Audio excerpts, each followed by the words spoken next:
He's had a bit of a clean. Once he's all wiped down and dry again, we can start the leak testing and installing.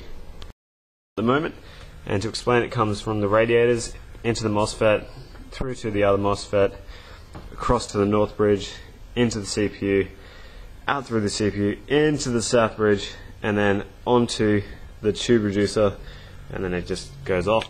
Got my spare power supply out, and it's going to be powering all of that. And let's see if I can get a leak-free loop going. Niggas wanna jet, shit tight, no slick. Just bought a Cadillac, took it to the top shop, got the damn top drop. Two coming flip flop in the red lollipop.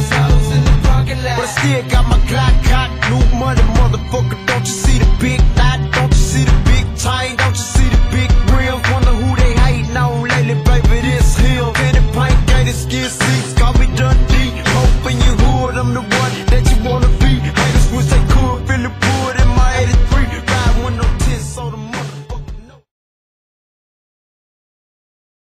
Lamptron FC5 controller, and it's a really well solid built piece of equipment.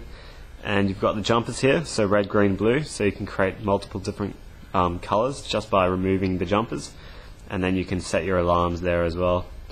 And it's got really nice sort of shiny brushed aluminium, which is matte black, which fits the theme of the case, and obviously that'll go in there.